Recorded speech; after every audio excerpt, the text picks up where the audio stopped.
What's up, NEC fans? It's the first NEC On the Run men's basketball edition of 2019. I'm Kyle Turner alongside Ron Ratner. Ron, the first weekend of conference play is in the books. Let's get into your weekend takeaways. First takeaway, it was exactly as unpredictable as people thought it would be. 2 games in, and we have just 2 teams that are unbeaten. And wouldn't you know it, those are the teams that were picked 5th and 9th in the standings. So who knows? What we do know is Andy Toole is now 7-2 in NEC openers, and the Colonials are 2-0 in league play. Robert Morris, using its typical suffocating defense, allowed just 60.5 points a game in the 2 wins. They dominated the boards, and they induced 34 turnovers in the 2 home victories. On the offensive side, balanced scoring, but it was Josh Williams with this high degree of difficulty runner with 13 seconds to play. That was for the win on Saturday in a tight game against the Mount. Moving east, Sacred Heart is also off to a 2-0 start. They opened Thursday against LIU, an exciting game. We'll get to that in depth later, but Sacred Heart beats LIU 79-75.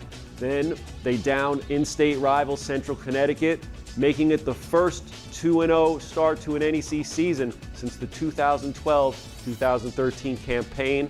It was a great weekend for EJ Anasicki. Averaged 19.5 points, 10 rebounds, and listen to these shooting splits, Kyle. 52, 67, and 92. He was the NEC Player of the Week. Looks to have added a 3-point shot to his arsenal. Great weekend for Anasicki and the Pioneers. Also want to give a shout out to Jared Grasso. Back in the NEC, he was a former player at Quinnipiac. As the head coach of Bryant, he wins his first NEC game last Thursday, a 76-66 win over St. Francis Brooklyn. Great crowd at the Chase Center. Looking forward to seeing what Bryant has in store moving forward. And in the matchup of the week, the top 2 teams in the NEC preseason poll met in Loretto on Saturday. Preseason favorite, SFU, goes down to number 2, Fairleigh Dickinson, a hot shooting Fairleigh Dickinson team, 79-61. They'll rematch later in the season on CBS Sports Network. Okay, Ron, we're just 2 games in, so there's plenty of games to be played in conference play. We'll see how things shake out. Give me your Twitter timeout next. All right, Kyle, we have a double Twitter timeout today. First, and they're related. We talked about the unpredictability, maybe the parity of the league this year. John Templon from at NY Buckets, great writer, said if you had Sacred Heart and Robert Morris as the 2 undefeated teams after the first weekend of NEC men's basketball play, can you buy me a lottery ticket? There's a lot of people who agree with him on that one. And related, NEC blogger Ryan Peters at Pioneer_Pride, first 1 to 11 NEC wins gets the conference. Or perhaps the fairer question is it will be over or under 11.5 wins to get at least a share of the regular season title. Now, history says that it takes 14 wins to win the NECs, and it's been that way nearly every year dating back for more than a decade. But maybe this is the year. Maybe we logjam. Maybe everyone goes 9-9, Kyle. Or Ron, with the parity in the league, 11.5 seems to be like a good number for the over-under. We're going to shift focus. We're going to talk about Sacred Heart. You had them in your game of the week. Let's talk about that. Yep, we talked about it earlier, Kyle. Sacred Heart and LIU. This was the game that tipped off the entire NEC slate. A 6 p.m. start last Thursday night. They had an audience to themselves, and what a game it was. Sacred Heart built a commanding 17-point lead late in the first half, looking good. But there was Raekwon Clark, the NEC's leading scorer. Started bringing the heat, and by the time there were 11 minutes left to play in the game, LIU was already up 5, a swing of 22 points. Nip and tuck game after that, and then it all came down to one possession that saw EJ Anasicki, we talked about him earlier. Now he's not a noted 3-point shooter, but in this one, hit his 3rd of the game to give Sacred Heart the lead for good with 59 seconds to play. What a game it was. Can't wait to see these 2 teams. Sacred Heart, the top scoring team in the NEC. LIU is 3rd. It's a track meet when they play, so it's a fun game. We'll see them later in the season. Yeah, Ron, you couldn't have picked a better game to tip off NEC play. Now, from game of the week, we go to play of the week. What do you have for us? This was a tough one, Kyle. Lots of good plays, but this one was my favorite. We go back to opening night, Robert Morris against FDU, Malik Petaway. Now check this out. First, Petaway runs about 60 feet for a chase down block on Jaleel Jenkins, one of the fastest players in the league, but he doesn't stop there.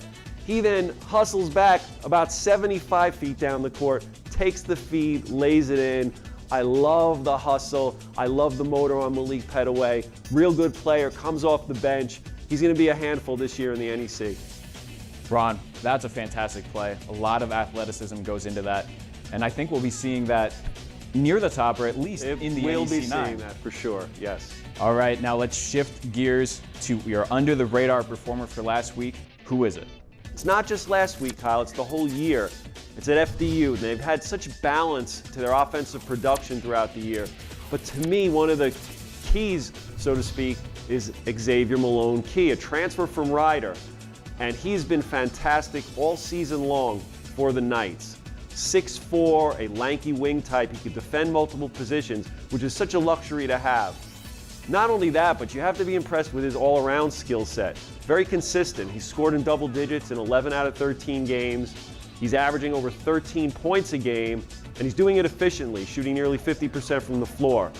He's got a smooth lefty stroke from distance, shooting over 41% from three, but the man can also throw it down. Check out this alley-oop dunk from earlier in the year.